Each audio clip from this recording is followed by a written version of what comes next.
faut l'enfermer. C'est pas possible.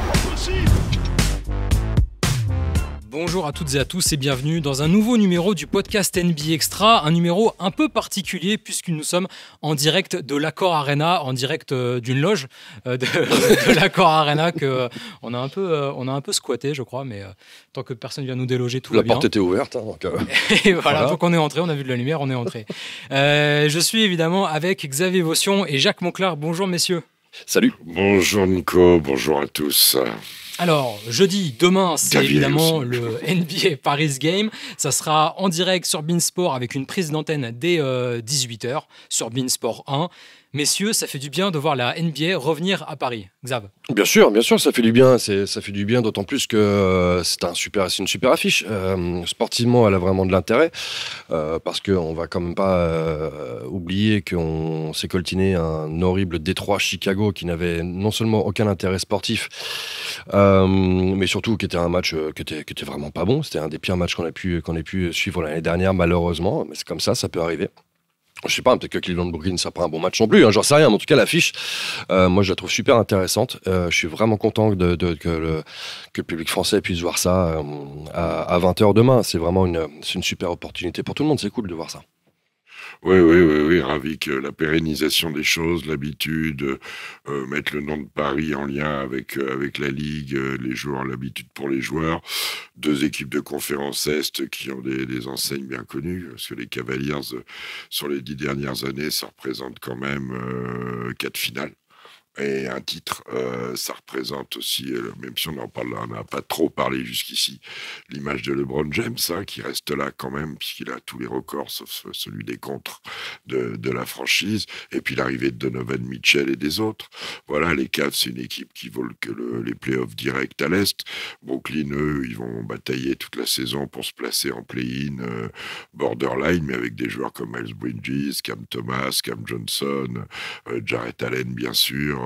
Voilà, et puis une belle histoire qui se développe avec les Nets, et je dirais aussi un bon marketing. C'est un logo qu'on connaît, les deux logos on les connaît, les Cavaliers on sait, et le noir et blanc, le Barclays Center, la petite histoire déjà de ces nouveaux Nets, on la connaît. On va revenir un peu sur la saison des deux équipes et ce qu'on peut attendre de ce match, de ces deux formations. Les Cleveland Cavaliers qui sont 7e de la conférence Est depuis ce matin après la défaite de Toronto qui leur a permis de gagner une place. 21 victoires, 15 défaites, qui sont sur 3 victoires de rang. Alors certes, 2 fois contre les Wizards et contre les Spurs, c'était dimanche sur beIN. Non, c'était surtout pour les Wizards que je disais, disais ça, Xav. Comment, Xav, justement, tu juges la saison de Cleveland qui quand même paraît assez mitigée. Il y a pas mal de blessures, on peut penser à celle de Darius Garland, d'Evan Mobley récemment, qui font que c'est une équipe qui a du mal à trouver son rythme de croisière. Et tu peux mettre aussi Jarrett Allen un peu plus tôt, tu peux mettre aussi Donovan Mitchell un peu plus tôt. Je vais dire ce que j'avais déjà dit dans l'émission, on la connaît pas cette équipe. Je trouve que leur bilan 21-15, tu m'as dit, leur bilan de 21-15 aujourd'hui, dans cet état-là, je le trouve bon. Parce que tu te prives depuis le début de saison de plein de joueurs systématiquement. Je suis même pas certain qu'ils aient tous joué ensemble une seule fois cette année. Et te retrouver avec un bilan positif, déjà, c'est très bien. Maintenant, il n'empêche que tu peux effectivement te poser des questions, de voir comment tu vas gérer la suite. On parle éventuellement d'un trade de Donovan Mitchell, c'est des choses qui arrivent. Le retour en grâce de Caris LeVert est exceptionnel. C'est un plaisir immense de le voir jouer aussi bien en ce moment pour les Cavs. Donc voilà, moi je trouve que leur bilan est bon malgré tous les soucis. Et si un jour ils ont la chance d'être au complet, on n'a aucune idée de ce dont cette équipe est capable. L'année dernière, ils nous ont déçus. En playoff, on s'attendait un petit peu à mieux. En tout cas, je pense qu'eux aussi s'attendaient à mieux. Ils avaient été éliminés par les Knicks au premier tour 4-1. Exactement. Ouais, ils avaient fait 4e. Ils avaient le 4e spot. Ça veut rien dire trop le classement en ce moment, parce qu'entre les Knicks qui n'arrêtent pas de gagner en ce moment, qui doivent être à 22. Oui, le classement est très resserré à l'Est. 5 de suite, là. Oui, et de 3 après la 3e place, et encore, les Sixers ne sont pas inaccessibles. Il y a toute une meute jusqu'à la 8, 9, 10e place. Donc, moi, je trouve que les Cavaliers, ils sont ils sont là où ils peuvent être en fonction de tout ce qui est arrivé. C'est plutôt pas mal. Une importance que Xavier parlait de l'importance du mathématique du match de cette semaine ici, quoi. C'est important parce que il y a des joueurs. Alors personne n'en parle trop, mais Max Strus, c'est une super recrue. Hein. Ils le font jouer plusieurs postes. Il a des crises d'adresse qui se développent. Isaac Okoro, il fait une saison aussi plus que solide. Ils ont Dean Wade qui est devenu un starter, souvent des joueurs de rôle qui ont élevé leur niveau sur le principe du next man up. Et quand Evan Mobley et Darius Garland, et plus sûrement Evan Mobley que Darius Garland, vont revenir, ils peuvent refranchir un niveau. Parce que pour aller chercher quoi? Il faut passer un round en playoff, aller en demi-finale de conférence. En ce moment, Boston est devant tout le monde, Milwaukee tousse un peu, Philadelphie, Joel Embiid a mal au genou, il y a que les Knicks qui galopent vraiment en ce moment. Voilà, j'aurais jamais cru dire ça. Après, si on te dit qu'à moitié saison, les joueurs phares de Cleveland hors de Donovan Mitchell, ça va être Caris LeVert, ça va être Jarrett Allen et ça va être Max Strus, voire Dean Wade, tu le crois pas en début de saison. Il y a des joueurs justement qui prennent une vraie dimension dans cette équipe, peut-être grâce aussi à certaines absences. Et Jarrett Allen, en fait, c'est vraiment le visage en fait un peu de ces Cavs actuels, qui gobe un nombre de rebonds incalculable, qui fait le sale boulot, qui fait le sale boulot et qui le fait très très bien. Et qui met des points aussi. Et il met des points. Et le peu de temps où ils ont joué, parce qu'en début de saison, Mobley était pas bon quand il jouait en 5, pour couvrir l'absence de Allen. Quand Allen est revenu, là, ils ont eu un moment où Evan Mobley, il dominait tout, puis là, il s'est repété. Donc, il s'est pété, pardon. Donc là, ça change tout. Mais Jarrett Allen, oui, ça fait partie. Il est All-Star, là, il y a 2 ans à Cleveland. Ouais, il était devenu All-Star. Et Evan Mobley, d'ailleurs, qui pourrait revenir prochainement, puis, alors qu'il sera trop court pour ce match, mais qu'on a vu s'entraîner. On a vu des matchs. On a vu des matchs aussi où, comment s'appelle-t-il, Donovan Mitchell partageait terriblement le ballon. Plus qu'avant. Oui, plus qu'avant. Et du fait que sur la ligne arrière, il n'y ait pas Garland, ça alimente moins le jeu d'arrière et ça permet à des Max Strus, à des Caris LeVert, à des Dean Wade, à des Okoro de mettre des paniers. Voilà, elle est toujours là, l'histoire. On va parler maintenant un peu des Brooklyn Nets qui, eux, sont juste derrière au classement 10e, même si au niveau des victoires, il y a quand même un gap parce que les Nets ont un bilan négatif, eux, de 16 victoires et de 21 défaites, sweepés par les Sixers l'an dernier au premier tour des playoffs et surtout qui ne sont pas du tout sur une forme positive. 7 défaites sur les 10 derniers matchs, avec aussi des absences. On pense évidemment à celle de Ben Simmons. Même question que pour Cleveland, Xavier, comment tu juges pour l'instant la saison des Nets? Très décevante. Je suis extrêmement déçu de leur performance globale. Ils en lâchent en plus, même limite volontairement. Ils ont quand même pris $100,000 récemment pour avoir reposé illégalement, selon la NBA, certains de leurs joueurs, dans une défaite donc contre Milwaukee. Ils ont juste laissé Michael Bridges jouer quelques minutes pour qu'il continue sa série de matchs consécutifs. Aujourd'hui, je suis vraiment déçu. C'est vrai que Ben Simmons ne joue pas, c'est vrai, mais est-ce qu'il a vraiment joué un jour, Ben Simmons, avec cette équipe-là? Allez, quelques matchs au tout début de saison, et ça marchait plutôt bien d'ailleurs, il était pas mal, il n'était pas mauvais. Depuis, plus rien, puis on ne sait pas vraiment s'il reviendra un jour. C'est une équipe qui a été détruite en récupérant des assets assez intéressants avec Michael Bridges, qui est un excellent joueur qui peut intéresser beaucoup de monde. Les deux Cam, Thomas et Johnson, qui sont très bons aussi. Mais les résultats sont pas là. Et quand je dis que ce match de Bercy est important, oui, il est particulièrement pour Brooklyn. Brooklyn qui est en retard. Et cette équipe peut éventuellement de nouveau exploser dans les semaines à venir. C'est quelque chose auquel il faut penser, malheureusement. Donc, moi, j'aime bien cette équipe. Je la trouve assez intéressante, mais je reste déçu. Au niveau des trades, tu parles d'une équipe qui pourrait exploser. Pourquoi tu penses que possiblement on pourrait bazarder un peu tout le monde? Il y a beaucoup d'équipes qui sont... bien sûr. Et ils sont dans un entre-deux, c'est vrai, les Nets... Oui, il y a plein d'équipes qui sont dans cette situation-là. Toronto a déjà commencé. T'as plein d'autres équipes. Atlanta pourrait être le prochain. Toronto, il joue mieux maintenant. Et Toronto joue mieux maintenant, ouais, bien sûr. Et pourtant, il parle de Siakam sur le départ, qui sera free agent à la fin de la saison. Non, voilà, Brooklyn aujourd'hui, oui, sans doute fait partie de ces équipes qui peuvent bouger. Jacques Les résultats sont décevants. Je dirais que quand tu les vois jouer, c'est plutôt sympa. Ouais. Parce que c'est une équipe qui court, qui a du talent avec Bridges, les Cam and Cam, là, Johnson et Thomas qui reviennent de nulle part. Ça cavale dans tous les sens. Finney-Smith, Royce O'Neal, toute cette clique-là. Voilà, Nick Claxton a été longtemps absent. C'est court-vêtu à l'intérieur. C'est très court-vêtu à l'intérieur. C'est un peu une équipe qui bricole parce que pas de Ben Simmons, qui était quand même la base du truc. Sur le dernier lâchage de joueurs qui était James Harden du fameux trio. C'est une franchise qui a été sinistrée de Kyrie Irving, Kevin Durant et James Harden. Donc se maintenir dans le ventre mou, c'est déjà pas si mal. Ça pourrait être pire, hein, conférer Détroit ou d'autres. Washington, maintenant, c'est une équipe sympa à avoir joué, mais qui gagne pas assez souvent. Et qui perd des matchs comme Portland chez eux l'autre jour en prolongation avec un Miles Bridges à 41 points qui lui confirme que c'est un joueur borderline all-star, borderline quoi, qui progresse et qui a pas fini, qui peut intéresser. C'est aussi une belle franchise qui a sa place un peu plus haut que ça.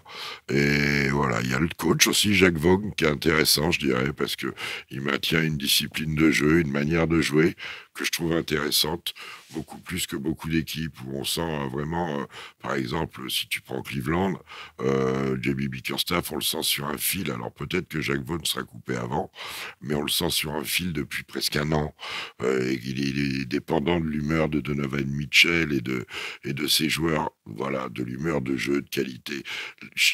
Honnête, c'est un peu différent, je dirais, parce que il joue aussi avec une grosse faiblesse au poste de meneur, parce que cette année, alors bien sûr Ben Simmons qui peut y jouer et c'est la base de jeu, mais Dinwiddie est pas bon. Et d'ailleurs, l'autre fois, il a été assis dans les fins de match. Enfin, il y a un petit truc, un petit schisme. C'est pas une équipe sereine qui arrive, mais c'est une équipe qui va courir et shooter. Ça, c'est sûr, parce que c'est son ADN. Au niveau du groupe de joueurs, c'est une équipe qui est bizarrement construite parce qu'il y a plein de bons joueurs. Michael Bridges, Cam Thomas, Cam Johnson, Dinwiddie, des joueurs de devoir aussi avec Royce O'Neal, mais il y a pas vraiment un vrai leader qui émerge. Michael Bridges peut l'être un peu de temps en temps. Juste, c'est facile à comprendre. T'as libéré des joueurs qui valent plusieurs joueurs. Mais on va te donner pour un Kevin Durant, un Kyrie Irving, ben regarde ce que tu récupères. C'est un petit peu des joueurs empilés les uns sur les autres. Et ouais. C'est ça, et du coup, ça place les Nets dans un entre-deux, en fait. C'est pas une équipe construite, c'est une équipe où il y a plein de joueurs entre postes 2, 3, 4. Oui, il y en a plein, ouais. T'en as une fournée, t'as pas de meneur et t'as pas de 5. Du coup, c'est quoi l'avenir rapide des Nets? Faudrait tout casser ou attendre que ça prenne un peu mieux Tout casser si tu veux, mais pour faire quoi? Pour recommencer de la même manière?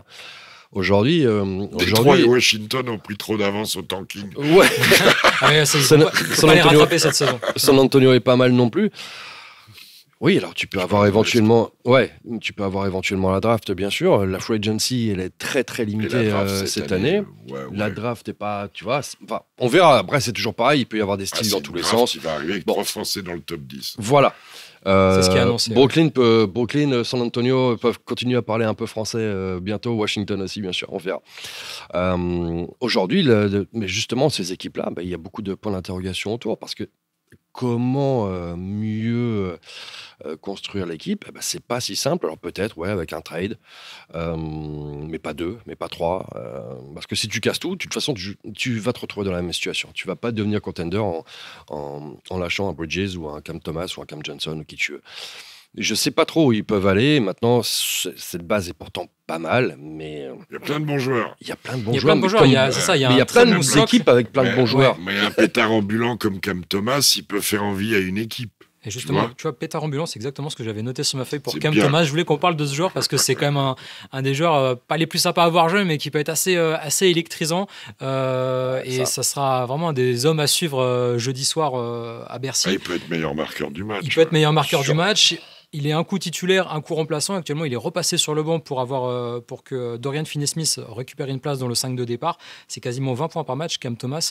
C'est un joueur qu'on a envie de voir de près demain soir. Oui, c'est un joueur spécial avec des gros appuis, une grosse puissance de jambes. C'est un bad shot maker. Comme J.R. Smith à l'époque. Un peu. Ouais, peut-être un peu moins fantasque. On en gardera une affection éternelle pour notre bon Gérard. Bien sûr. Mais c'est un joueur intéressant, pas très grand, mais très physique, qui a peur de rien, qui fait des contresens parfois, mais qui les récupère par une puissance. Puis maintenant, il a un vrai bras. Il a un vrai bras à distance. Voilà. C'est celui qui avait été un peu adoubé par Kevin Durant.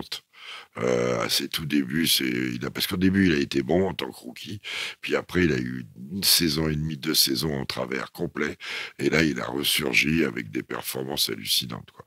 Ce qu'il y a une chose de sûre, c'est que Jacques Vaughn le connaît bien, donc il est relativement facile à coacher, on voit vite les joueurs on et les joueurs off. Mais c'est un joueur intéressant. Peut être meilleur marqueur comme mettre 4 points. Xav, Cam Thomas, toi, t'es fan ou pas trop? Non, pas fan. Il est rigolo, quoi. Mais il est rigolo, c'est ça. Il en faut de Jacques temps a en tout temps dit. des joueurs comme ça. Ouais. Mais ouais, mais c'est vrai, il peut planter 40 points comme 4. C'est un joueur qu'on va suivre parce qu'il peut effectivement dynamiser le public. Pour ceux qui suivent, je pense qu'ils ont effectivement les yeux quand même pas mal sur lui parce qu'il peut apporter énormément. Michael Bridges, tu sais qu'il va faire le taf. Cam Johnson devrait faire le taf. Et Cam Thomas, c'est un petit peu toujours l'interrogation, mais c'est vrai qu'il est distrayant quand même. C'est un joueur. Moi, j'aime beaucoup ce genre de joueur justement. C'est vraiment le mec qui peut te changer complètement la physionomie d'un match. Et ouais, ça va être vraiment cool de le voir. C'est vrai qu'il vient un petit peu de nulle part. Jamais en début de saison, t'aurais imaginé qu'il soit capable de faire un carton, 2 cartons, etc. Et maintenir son équipe et faire gagner parfois même son équipe. C'est un joueur qui est en progression, qui a probablement un bel avenir en tout cas en NBA. Et ça va être très sympa à le regarder jouer justement contre, pourquoi pas demain, contre un Donovan Mitchell. Ils peuvent se retrouver à un moment ou un autre face à face.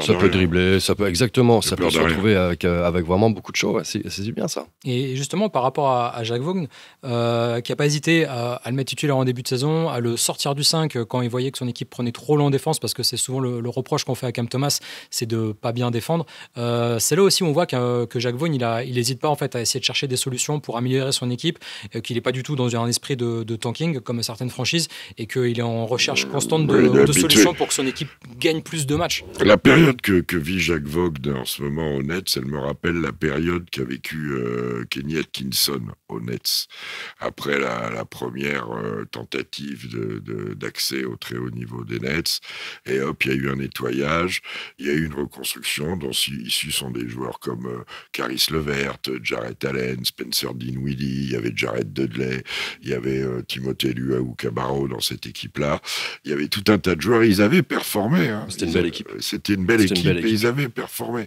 Il faut qu'ils arrivent à trouver ce mojo-là, les Nets. Il faut qu'ils arrivent à trouver ça. Et après, ils choisiront. Ils savent très bien où ils doivent recruter. À la main et en 5. 4-5, 5-4. Mais priorité 5 quand même. Claxton et Sharp, c'est juste. Ouais. Et en ayant à résoudre définitivement, d'une manière ou d'une autre, l'énigme Ben Simmons. Donc à partir de là, l'avenir des Nets, il peut se faire cette année. S'ils font pas les play-in, ils vont pas pleurer. Hein. Ils vont pas pleurer. L'année prochaine, à la draft, il y a des bons joueurs. Hein. Regardez nos 3 petits Français, c'est des bons joueurs. Sarr, Rizaché et Salen, ce sont de bons prospects. Donc, il va y avoir encore des bons joueurs, mais ce ne sera pas des joueurs, ça va pas être... des joueurs prêts tout de suite, déjà. Voilà, toujours avec ce bémol-là. Ils ont beaucoup de joueurs sur le même poste, donc il va falloir faire des choix. Je veux dire, il y a financier de basket. Il y a un meneur de jeu qui, en ce moment, apparemment, est complètement disponible pour un trade, de ce que j'ai cru comprendre, qui s'appelle Dejounte Murray, qui pourrait intéresser tellement de monde. Bah, tu mets Murray sur Brogdon aussi, bien sûr. Voilà. Ouais, Malcolm Brogdon qui est un peu perdu à Portland. Oui. Ouais. C'est Portland qui est un peu perdu aussi parfois, oui. globalement. C'est vrai. Mais eux aussi ont eu tellement de soucis. Quand t'as Fernie Simons, quand t'as Scoot Henderson et que tu te déboules, tu t'appelles Brogdon. Ça doit faire bizarre. Tu te retrouves sur le banc. Quel mal de crâne. Scoot Henderson. Le collectif des Celtics la saison dernière. Voilà, Scoot Henderson, c'est une démarche de franchise. Mais Brogdon est quand même encore beaucoup plus efficace. Même si à terme, peut-être que Scoot Henderson sera un très bon joueur, ça n'est pas encore le cas. Justement, sur ce poste de meneur de Brooklyn, Ben Simmons était censé être celui qui pouvait un peu tout changer pour les Nets et leur donner un peu plus d'ambition, et en fait ça ressemble vraiment à un pari raté pour le moment avec ses problèmes de dos. Je suis pas sûr, parce que tu ne peux pas être focus sur quelle saison va faire Ben Simmons en tant que joueur, puisqu'il ne fait jamais de saison. Moi, je pense qu'ils étaient plus partis sur essayer de faire marcher ensemble Dinwiddie, Bridges et les deux Cam, surtout Cam Johnson à l'époque, avant que Cam Thomas n'explose. Moi, je pense que on donne les clés du camion à Bridges et Dinwiddie. Je suis pas certain que d'autres joueurs étaient, et Ben Simmons, je suis pas certain qu'on comptait énormément sur lui. C'est un plus, bien sûr.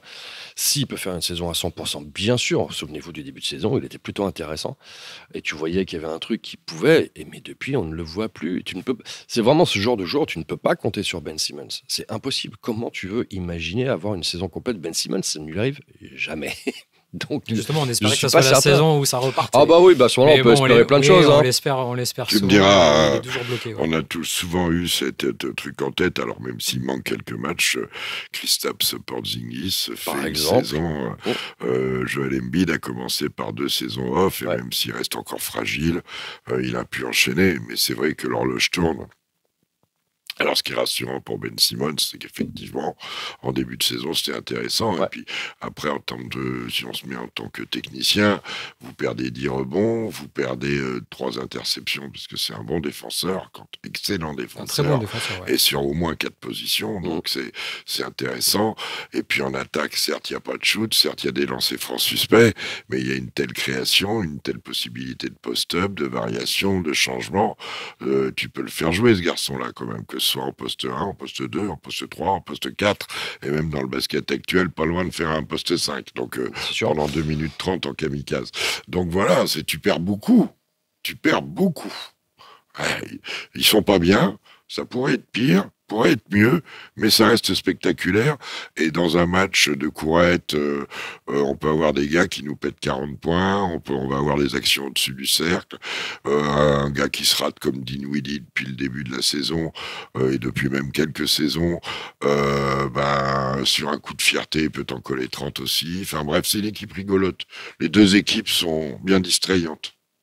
Justement, à propos de ce match, il y a pas mal d'histoires toujours sur les matchs de la NBA qui partent à l'étranger. Par exemple, le parquet est importé directement des États-Unis. Tout, en fait, vient de là-bas. Tout doit être validé par la NBA. Mais tu sais, c'est pas qu'une question de la NBA. Hein. C'est pareil pour la NFL quand ils vont en Allemagne. C'est pareil quand un artiste vient en concert en Europe.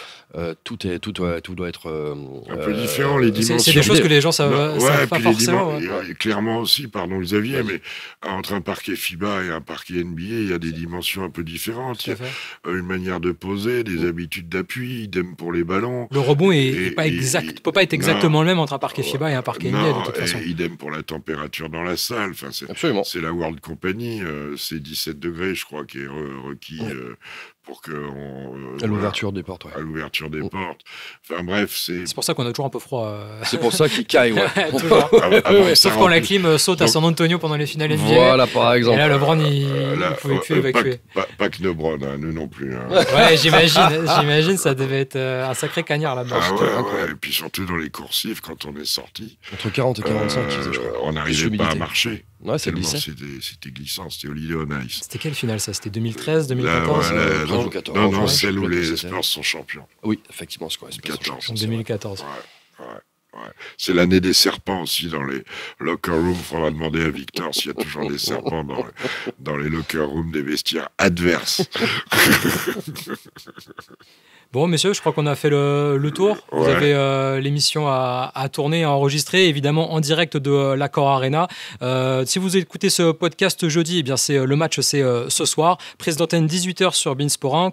Tip-off à on devait dire un mot des Clippers, on dit pas. Et je crois qu'on a un peu pris par le temps. On peut faire 5 minutes sur les Clippers. Pourquoi Qu'est-ce que vous voulez dire sur les Clippers? Moi, je voulais dire que. Il y a des choses à dire sur les Clippers. Moi aussi.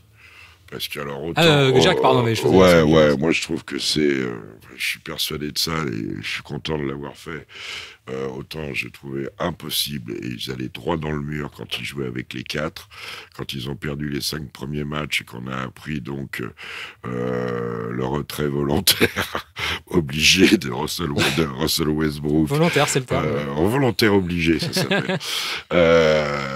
de Russell Westbrook, je me suis dit en voyant les 2-5 que ça composait, en voyant tout ça, ils étaient à 0,5 à ce moment-là, et je me suis dit, ils peuvent être dans le top 3 à Noël. Bon, c'était un peu prématuré, mais ils sont pas loin du top 3. Quatrième de l'Ouest. Et ils risquent d'y arriver, et je crois que quand James Harden accepte de jouer dans un système où Kawhi Leonard et Paul George sont les deux premières lames et lui à égalité dans un Big Three, mais en faisant ce que doit faire le troisième du Big Three, comme a fait en son temps Chris Bosh, comme a fait en son temps Kevin Love, comme ont fait les gars comme ça qui se sont mis en retrait, mais en étant capables de performer comme les James Harden en ce moment. Et ben cette équipe avec Terrence Mann, cette équipe avec Zubats, avec Daniel Tice, avec Powell, avec toute la clique des jeux avec Russell Westbrook en sortie de banc, ils ont un four de joueurs. Elle va être un contender plus que solide, et je crois que tout le monde l'a bien compris, Denver Nuggets compris. Enfin, je sais pas ce qu'en pense Xavier, qui est un peu fan des Clippers. Ouais, moi, je les adore aussi l'époque. dans l'histoire de l'époque. Voilà. Et même ce que ça devient, j'aime bien Ballmer, il me fait rire. Oui, c'est vrai. Mais c'est intéressant, ils peuvent être champions. Mais c'est une équipe qui reste sur 15 victoires sur les 18 derniers matchs. Justement, la question que je voulais vous poser, c'est, enfin, Xav, où est-ce que tu vois les Clippers dans la hiérarchie actuelle de la Derrière NBA? Boston, Ils sont très très hauts actuellement. Ouais, Ils sont vraiment exactement. bien. De toute façon, moi, je vois Boston et personne d'autre aujourd'hui comme Boston contender. avec un 4 costaud. Qui peuvent aller chercher. On parle d'Olynyk, par exemple, ça peut être intéressant. On est le 10 janvier. Le 10 janvier, je pense que c'est Boston qui est numéro 1. Je n'ai aucune idée de qui peut être numéro 2. Je garde... Les Wolves montrent des choses quand même sur la saison intéressantes. Denver montre des choses. Il y a des trous d'air. Et les Clippers, depuis qu'ils sont en place et qu'ils jouent un système... Alors, c'est toujours de l'individu, bien sûr, mais avec des très forts individus et un partage d'intensité, etc., et de l'établissement de rôle, les Clippers me paraissent être tout près de Boston, moi. Ouais, le Thunder, par exemple, manque d'expérience, ce qui fait qu'en playoff, ça risque de coincer. C'est ce que vient de dire Xavier. À l'heure actuelle, Thunder, Wolves, Denver montrent des très belles choses, et des accidents industriels. On pourrait faire un podcast de 3 heures en parlant de l'accident industriel depuis 10 jours, 15 jours sur les Bucks. Il y a plein de choses à dire en ce moment. C'est l'hiver. C'est pas anodin ce que je dis. Ça change les fonctionnements des mecs et tout. Il se passe des choses. On arrive à moitié saison. On va arriver dans ce qu'on appelle le Rookie Wall aussi. On verra pour notre victoire nationale, on verra pour les autres. C'est vrai, pour l'instant, on l'a pas Chet Holmgren, ça va être intéressant de voir aussi. Non, mais c'est vrai, on a plein de bonnes équipes à l'Ouest. Aujourd'hui, très honnêtement, si tu imagines une finale de conférence, effectivement, je pense à Nuggets Clippers aujourd'hui. Voilà. Parce que je pense que les autres n'ont pas encore l'expérience, vont peut-être avoir des trous d'air. Mais ça, c'est encore dans un monde parfait si jamais il n'y a pas de blessure. Les Wolves sont bien quand même, mais après, absolument, ils sont en terre inconnue pour aller en finale de conf. Quoi. Comme OKC. Comme OKC. Voilà. Ou les Kings. Et il restera aussi, parce que les vieux loups sont souvent là, il y a les Lakers qui sont un mystère absolu. Exactement. Soyez pas surpris si on a un petit upset au premier tour. Faudra pas jouer les Lakers au premier tour, enfin, ça sera pas un bon tirage, on va dire. Mais de toute façon, ça va être un premier tour à haut risque pour les mieux classés. Encore, les Lakers risquent d'être dans une zone... hier soir, ils s'en sont sortis, ils l'auraient perdu, celui-là. Il faut arrêter de se mettre en péril, quoi, parce que t'es à la lutte avec Houston, t'es pas à la lutte, même pas avec Dallas. Dallas, ils gagnent des matchs, voilà. Oui, il y a déjà un gros écart en plus. Des fois, ils se font cueillir aussi. Ouais. Mais ils gagnent des matchs. Et eux aussi, avec l'ajout d'un poste 4, parce que Grant Williams, c'est pas la réussite. Tu mets un Siakam à Dallas, ça fait du chantier. Voilà. On verra tout ça, Nico. On verra tout ça sur la suite de la saison et puis on verra dès jeudi soir donc ce NBA Paris Game entre les Cavaliers et les Nets. Le tip-off à 20h10 à peu près. 20h07. 20h07 sur Bein Sport. Voilà. Tenez-vous prêts pour voir Cam Thomas marquer 40 points et Jarrett Allen prendre plein de 5 rebonds. contre. Voilà, et faire plein de contres. Merci messieurs pour votre disponibilité. Je vous souhaite une très bonne journée, une très bonne émission en plateau, en direct de l'Accor Arena. Ciao. Ciao, ciao. Salut. Ce mec-là, il faut l'enfermer. C'est pas possible.